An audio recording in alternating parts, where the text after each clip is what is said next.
After about 2 or 3 days, your hunger pains go away and you kind of get in a mode. But I don't really fast for anything more than a day nowadays. I do visceral fasting every day. I only eat once a day. So I go 16 hours. So my body has ample time to totally go through the cycle of digestion without me putting more food in. And my energy level is the same all the time. It didn't happen just at once. This took me a few years to get to this point. But what I'm saying to you is the information that I'm giving you about fasting is this isn't intended to be full information, and everything I say is the information about fasting. So someone who may know a little bit more would say, well, hey, he didn't say this, he didn't say that. No. The thing is, I found all this information out myself when I got exposed to what the benefit of fasting was. I realized from what I heard that it was beneficial. So that started my journey about 8 years ago on fasting. So I tried different things. First, I went cold turkey and said, hey, I'm only gonna eat once a day. And that was grueling. I was in agony. And I went once a day. I used to eat at 3 o'clock, I remember that. It was like, that's like trauma when I think about it, okay? I went at 3 o'clock every day and ate. And the thing is, you can't gorge yourself because you're basically going to reverse the effects of what you're trying to do. You're trying to give your body a chance to heal, to rest. Now you want to put good things in your body. The once a day that you eat doesn't mean that you eat cake, cookies, hamburgers, and cheeseburgers, and milkshakes, and fries, and sodas. You want to put healthy food in your body so that your body can take all the nutrients from that and disperse them and use it, and then you give your body a chance to go through its cycle of healing. I want to tell you, growth hormones are very important for muscle growth, for tissue growth, internal tissue growth, for healing, and also like when you lift weights, for muscle growth. The best way for you to gain growth hormone is fasting. When you fast, your body, from your bone marrow, your body develops growth hormones. And the growth hormone is what helps you to heal. You want your skin to clear up, or you want your skin to be tight, you want to have a youthful appearance. Fasting benefits you in that way. Now, what I'm doing in this series here on Kajabi is I'm giving you the information to start you on your journey to understanding the benefits of fasting. But I'm telling you, as a person with MS, I have no symptoms because this is one of the things that I incorporate into my daily diet, into my function, so that I can be healthy. Now, it's a balance. It's not a thing to where I'm just symptom free and I'm great. It's constant work. You have to work out. In the other video where I was talking about sleep, sleep is very important. Just as important, what you eat is very important, but they work hand in hand. You can't eat very well and not sleep very well and expect to have a good outcome health-wise. So the same thing, fasting is not necessary. It's not necessary for you to fast, but it's highly beneficial for you to fast. And what I want you to do is I want you to understand the same thing that I understand. So that means that you have to do your own independent research and reading about fasting. But just generally, layman terms, without any medical terms, I fast about, I wouldn't say once a week, because I don't do anything. I listen to my body always, right? I might plan on doing something the next day because I feel great today. And then when I wake up in the morning, I feel like I don't need to move too much. Even though I'm feeling okay, I don't have any symptoms. Through trial and error and from my own experience, I know when I feel this way that I need to take it easy. So just because you may plan on fasting one day, you might get to that day and you might have a real craving for a certain food that you eat. Go ahead and eat it. you're not on, I mean, I'm not saying to eat junk food, but I'm saying like, I eat chard, kale, any vegetables, cruciferous vegetables. I eat, like a cabbage, broccoli. I eat vegetables, but I have a few other things that I eat. But I make sure that I always listen to my body first, even though I have a plan. So I would say I fast, but just in layman terms, say I fast like 3 days out of the month. Let's just, that's generally, and out of those 3 days, I think the most that I go is 2 days, like on a normal basis. The most I'll go is 2 days. Now, during that time that I'm fasting, I'm drinking water and I'm drinking juice. I drink carrot juice, kale juice, any kind of green juice. I'll make a fruit smoothie because, fruit has 0 calories in it. But, you don't want to overdo it just eating fruit, because fruit does have sugar, even though it would take an awful lot for you to disrupt your insulin levels. You want to do everything in moderation. I'm saying healthy.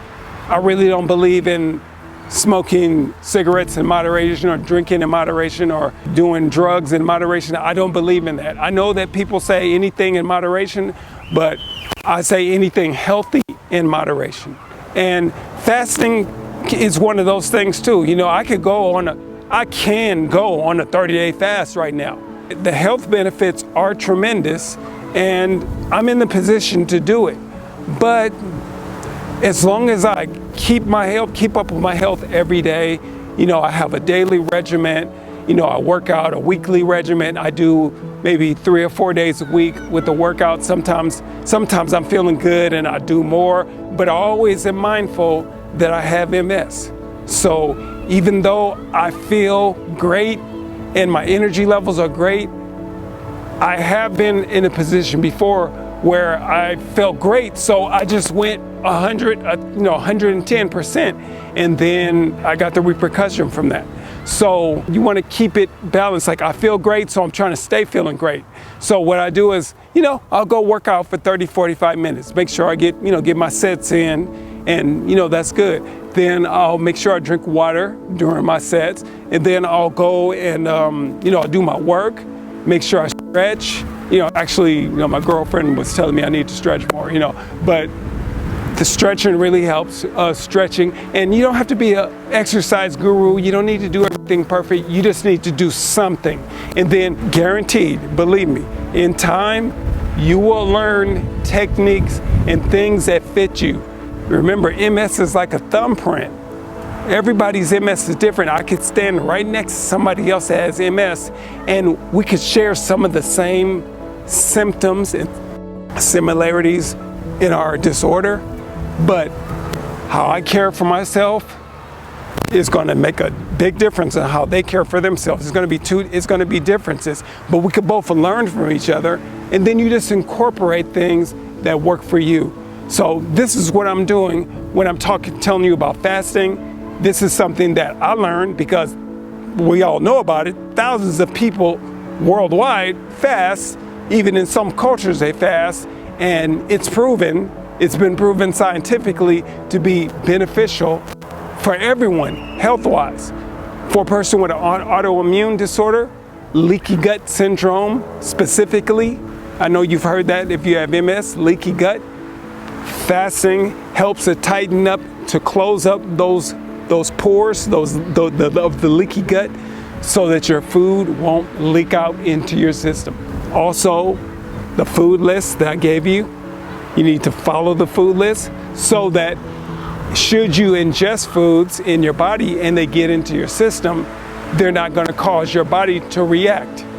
But fasting is a way of life for me, and it's really improved my life tremendously. It improves my cognitive, it'll improve your cognitive functions, and it'll also improve your bodily functions. You also will lose weight.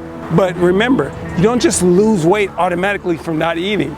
If your insulin is high, you're not going to lose weight regardless of what you do. Your body needs energy.